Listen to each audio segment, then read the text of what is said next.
Hey everyone, it's been a little while since I've done one of these videos for a number of reasons. Mostly just that I haven't read any books that weren't part of the club, or at least the two that I have I didn't really want to do this kind of review for, but I just finished one that I really feel I need to talk about because of a number of reasons, but one of the reasons is because it was a gift from one of the members of the club during Secret Santa, and that was Alice in Zombieland by Gena Showalter. I have to thank Lindsay for this. It was really interesting book, if nothing else. And this author is one of my favorite authors. She does lots of books I really like. But when you come across a book like with the title like Alice in Zombieland, you have a couple expectations. First off, you might think of it as, oh, this is going to be just like Pride, Prejudice, and Zombies, where it's the same story, we just threw in zombies at random points. Yeah, this book is nothing like that. You might also expect that at some point the main character will travel to another world, one filled with zombies. Yeah, that doesn't happen in this book either. Honestly, when I started this book, I was not expecting the combination of stories that I got. So, because this is sort of like Manchester by the Sea meets Buffy the Vampire Slayer. Yeah, and there are certain things in this story I never expected to come up, like ghost battling, or using your spirit to fight off the invading undead. I definitely did not expect invisible zombies. That was a weird thing. But I'm going to go through this a little bit, break down what the story is, what I think of it, and all that stuff. So, the story starts out with our main character, Alice Bell, also known as Allie. And, basically, it starts off with her writing a letter saying, monsters are real, and I wish I'd known about this before I led to my family's death. Yeah, and that's the first chapter is how that happened. And this is one of those where it's like, no, she didn't cause her family's death. That was probably just something that she's putting the blame on herself. And it's like you read it and you go, no, she pretty much flat out caused her family's death. So, in her family, it's her dad, who is a paranoid drunk, who screams about monsters in the night and will not let the family go out at night or do anything involving nighttime activities. Her mom, who allows all this, and Allie, and her sister, who is basically 10 and wants to just have, like, and her sister has one wish. She's like, I have a ballet recital tonight. I really want to do this. Dad won't let us go out. It's like, Allie, it's your birthday. They forgot, like they usually do. And they will do anything you pretty much ask. Go beg Dad to let me go to the recital, and that'd be the one wish. And Allie's like, Dad will never agree to that. I will ask Mom to convince Dad to let us go. So, she does this, says some mean stuff to the mom to get her to do what she wants. They go out to the ballet recital, and on the ride home, the dad is trying to rush them to get them to go faster to get safer home. Right outside the graveyard, they flip the car, and Allie is unconscious in the back seat, and she wakes up and sees her dad lying on the street, and there are beings right beside her, and they are reaching in and pulling parts of him out. And passes out and wakes up and sees her mom on the ground as well, and then passes out again and wakes up in the hospital. And yeah, that's a rough way to start a story. Oh, and basically, it does not do any of this lightly. It hits all of these as hard as it can. So while in the hospital, Allie meets Kate, who is the daughter of a nurse in the hospital, and befriends Allie, and it's like, oh, it's like, your grandparents live in the same town as mine. We might go to the same school. And Allie's like, yeah, I don't see that happening. But, yeah. And they befriend each other, and they go their separate ways. Allie ends up having to move in with her grandparents, and at this point has convinced herself that the creatures she saw attacking her dad and her mom were actually just visions from the accident. It was just part of the concussion, things like that.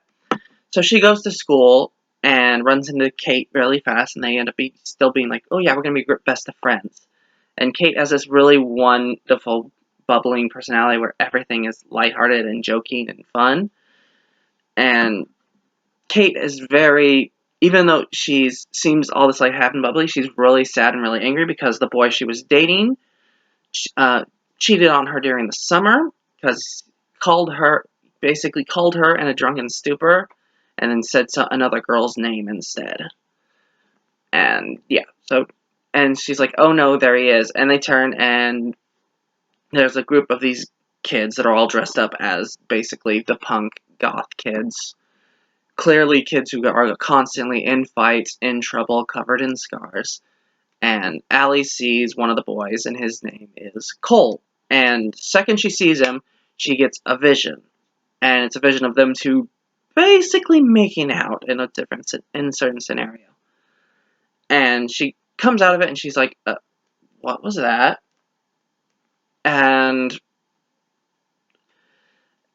basically goes to school, goes home, and has been unable to sleep at night. She's been staying up late because even though she's pretty sure the monsters that she saw attacking her dad and her mom were made up in her head, she is now paranoid and is sitting up and keeping track and seeing the monsters in the tree lines every once in a while. And one of the nights she thinks she starts to see them, so she heads out of the house to go and find out who she is. And she gets right beyond the fence line, and she sees something, and it's her sister in a slightly glowing form, and she's like, you need to, and her little sister's like, you need to go back in the house. And Allie's like, what, you're here, how are you here, what's going on? And she's like, get back in the house. And Allie manages to escape right before one of the monsters starts shuffling out and escapes into the house. Goes into school the next day, sees the Cole guy again. The second their eyes meet, another vision pops up.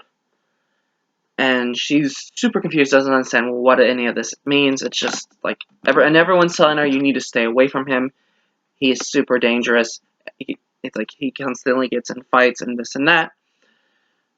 Meanwhile, another boy is talking to Allie and wanting, basically showing a strong interest in her. And this is then her and Cole interact for the first time. And it's nothing super romantic. It's just like that, it's like, we need to talk. And she's basically just avoids him as best she can. Meanwhile, there's another girl named Mackenzie, who is Cole's ex, who has been seeing these connections and has been clearly pissed off about the entire situation, does not like what she's seeing, and goes to confront Allie, and Allie fights her off because she has a little bit of training from her paranoid dad, who taught her the basics of self-defense. So Cole and her finally talk to each other, and he's like, he's basically hinting at certain things, but he's not saying anything flat out. It's like, so are you having weird instances when you look at me? And she's like, I don't know, what are you talking about? And he's like, how about this? I write down what I've been seeing, and you write down what you've been seeing, and we swap information and see if it's the same. And it is. And Cole takes her out and is like explaining that it's like, you need to be careful. He takes her out into the woods and he's like, you need to be careful. There's traps in these woods. And she's like, why are there traps in the woods? And he's like, I think you know. And he's like, what do you think I know? And they're basically playing that I'm not going to say anything until you say something. And during all this, Allie is starting to develop feelings for Cole, and it's she doesn't know if it's just because of the visions or because she likes him. She knows he's a pain in the ass, but there's something about him that draws her to him. And one of the nights he goes out and is at this club in the seedier part of town. Allie and Kat and their two of their friends go off and join them. Basically, and Allie and Kat and Cole have a dance together, and it gets very steamy, very hot. Allie freaks out and leaves, and Cole follows her. And when they're in the parking lot, Allie senses something and sees something, and she's like, "They're here," and the zombies start shuffling out, and Cole's like, "They're not supposed to be here. They're supposed to be in rest because zombies have basically a 7 to 14-day resting period where they'll attack once every 2 weeks and get food and go back into their hiding holes." And at this point, Cole does something that literally was like, what the hell am I reading? So his body is here, and part of his body leaves and goes and starts attacking the zombies. And Allie's like, what in the world? What is going on? And she starts getting attacked, and she wants to fight back, and so she ends up doing the same thing, that she separates her soul from her body, and in this form, she is able to actually fight the zombies. Yeah, because in this universe, zombies aren't typical zombies. They are corrupted souls who are only visible to specific people. Some are born able to see them, and some only see them through tragic events. And the only way to fight off something that is basically a spirit is through your spirit. And when you're in spirit form, you can damage them. You can also anything you say, provided you have enough conviction, becomes true. So Allie's able to actually defend them off, but she does get bit in the spirit form, and it's matrix logic. You get damaged in the dream world, you get damaged in the real world. She gets bit multiple times, but luckily there's a vaccination, kind of, provided you are treated fast enough and haven't built up an immunity.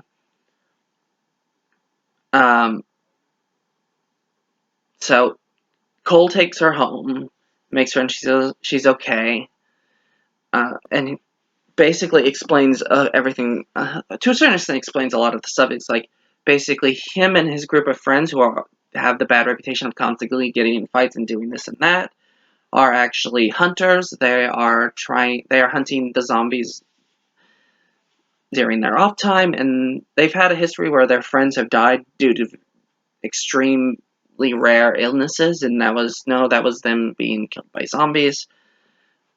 And yeah, it's really weird and complicated. So, and Cole's like, "Oh, there's this party tomorrow. I'm thinking of going. Are you going?" It's like, would you like to go with me? And Allie had already agreed to go with the other guy that was flirting with her as a friend, and tells him this. And Cole's like, "You should stay away from that guy." And Allie's like, "That's exactly what he said about you." So Allie goes with this guy, and basically Kate pulls Allie aside. It's like, "We need to go talk somewhere private. There's this weird room downstairs. We can go talk in there."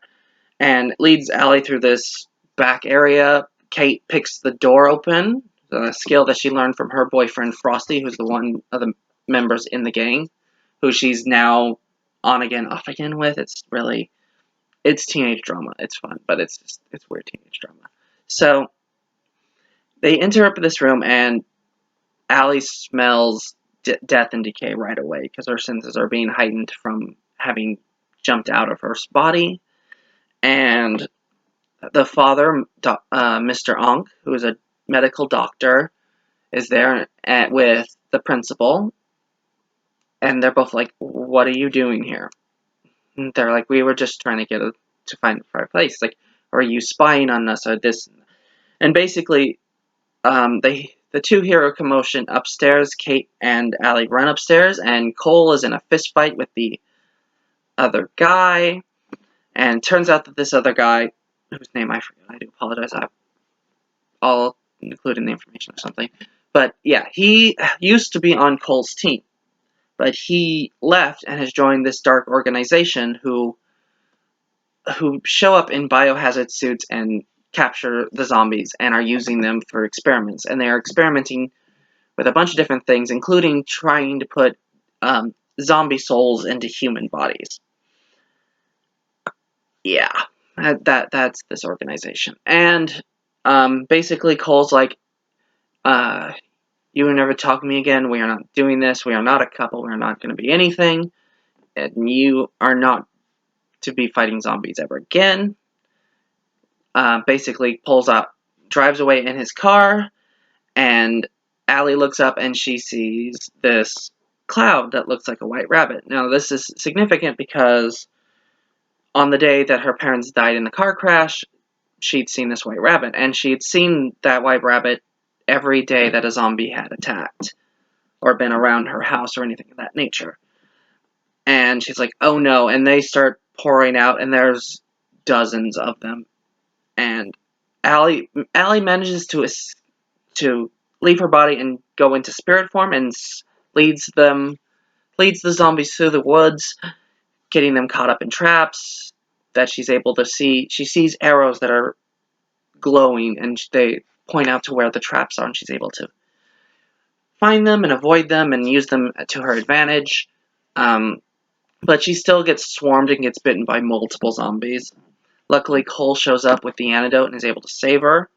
She just barely everything, and they come to the realization that the zombies are not only just more active, but they're specifically going after Allie. And they're like, we need to start training you. We need to teach you to be able to take care of yourself. This is when the series becomes basically Buffy the Vampire Slayer without the whole you're the chosen one thing. And kind of. Entirely. Basically, like, Allie has a book and a journal that's written in code, but as certain time passes, the code decodes itself, and she's able to read it and able to figure things out. And it talks about the person of the author is someone who was able to see spirit lines, which is what Allie was able to see, which is used both as a deterrent for zombies. You could make them up around your house and it would prevent zombies from being able to enter, but it also, is what leads to the traps and things of this nature.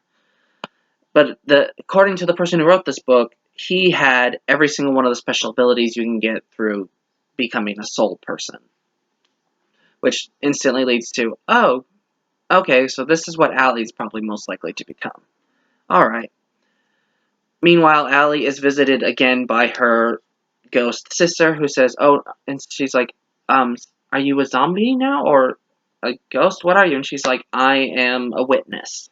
It's like, okay. And basically, from what I got out of the book, because I didn't delve too much in it, because the only person who says anything about being a witness and what it is the little sister, and she's purposefully kind of vague on it. But basically, witnesses is people that basically got to go to heaven and get to sit and watch their families interact with the world and how they continue on with their lives. And her sister could see that Allie was going down a dark path, and this was going to lead to her death or worse things. So she was trying to prevent her sister from doing this. That's why she told her to stay in the house. That's why she kept making the cloud bunny appear to tell her tell her sister there are zombies out. Do not leave the house. And of course, Allie has finally found something that she can live for. Something that doesn't make her depressed and sad after the loss of her family. She's like, I can get revenge. I can prevent this from happening to other families. So she keeps fighting and going this and that. And then it just becomes a lot of training, a lot of her and Cole developing a relationship, but really not. They're dating and they kiss every once in a while, but it's still the early stages of a relationship. Allie's grandparents find out that she's been, you know, sleeping in class and going out at night and disappearing, and basically try to put her on house arrest. Her grandparents are then attacked, and during one of the nights that Allie snuck out, and her grandpa ends up in the hospital. Okay, and anything from this point would be spoilers, but it gets really dark and really twisted, and I just want to kind of leave it there, because I do think this is an interesting book and is an interesting style of book. And the story goes interesting from there. But, so there's a certain point that I do want to talk about, which is Allie ends up captured by the hazmat people, by the villains of the piece. And it turns out that one of the people on her team of one of the people that she follows has betrayed them. And she's like, why are you doing this? What is your plan? What is the big thing that you're doing this? And the betrayer is like, oh, we're going to turn them into weapons and sell them to governments. And I was like, what? Well, if we learn to weaponize zombies, we can just literally infect someone in the dead center of a base or somewhere we want to attack, and they'll spread out and wipe out everything on that base. And Allie's like, but you can't control zombies. And they're like, oh, yes we can. Look, we have this ghost that you know on a leash, and he is following commands perfectly well. And first off, this plan is so, like, really? This is the big thing that you're doing with all of these zombies, with all these, with the hazmat suit and capturing them in mass and trying to put zombies into human souls? Your big plan is to make money through selling them as weapons? Really? You can't think of anything more interesting than that? The second thing is they're screaming about control and all this and that, and literally less than 5 seconds when she mentions that they are under control, all of the zombies break free. Yeah, and so the villains in this aren't a threat. The evil hazmat organization, they're really not a threat. It's the zombies that are the threat, and they do a decent amount of damage. They do some really dangerous things, and it is an interesting story. So, my personal thoughts on this. Well, it's a little hard to say, because when you go, like I said, when you go into Alice in Zombieland, you're expecting a couple things. You're expecting at least a little bit of correlation between this and the original books. And honestly, I can't see the connection too much. It's like, you have Allie, who is sort of Alice in Wonderland. She does have the curiosity thing. They bring that up a couple times. Other than that, it's like you have Cat, who could be Cheshire, but not really. And the white bunny, the white rabbit is a cloud. Definitely not remotely what I was expecting when I started this. And I do love this author. I think she's a great author. This is not the strongest of her works that I've read. It does have a lot of stuff going for it, though. First off, it has a really good story. The story is unique, it's interesting, it's bizarre. The points that it needs to hit, it hits well. The first half is super emotional and super dealing with loss and regret and just self-hatred of, I killed my family. It's my fault. I called my dad an insane... I insulted my dad for years because I thought he was just off his rocker, and he was correct. One of the last things I said to my mom was very cruel, just so I could get my sister to her pageant, and I got everyone killed. And it's really... It hits well.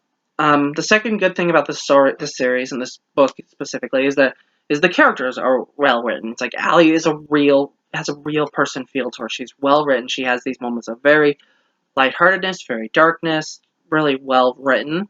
Kat is exceptionally well written. She's one of those fun, energetic, everything's... Even when we find out dark things about her, it's always with a lightheartedness to it that works really well in contrast to the rest of the series. Some of the characters are really just kind of, have nothing to them. Unfortunately, that is one of the flaws. It's like you get a really good idea of who Cole is, who Kate is, Allie is. And the other people are a little vaguer. I mean, you get a good understanding of Mackenzie to a certain extent, which is interesting because she's one of the rival villains of the piece. But yeah, like the other guy that's interested in her, even though he's somewhat important, I barely remember anything he does or of interest, and I didn't even remember his name. I'm probably never gonna look it up. 'Cause why would I?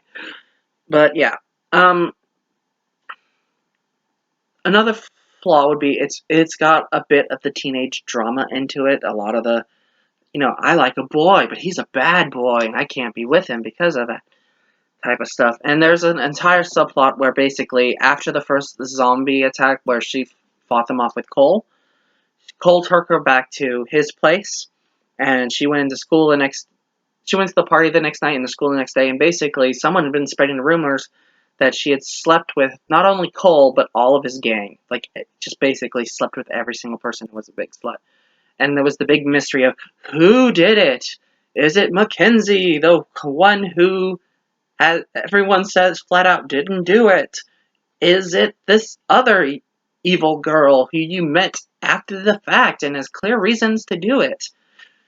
Or is it your two best friends that aren't cats who are kind of bitchy? Who is it? It's like, who? And it's sort of that thing of like reading it, you're like, who cares? It's a rumor. It's it's not even that. It's like it's a bad rumor and it's gonna suck for your social life, but you're also at that point you're hanging out with the crowd that's gonna give you a bad social life anyway.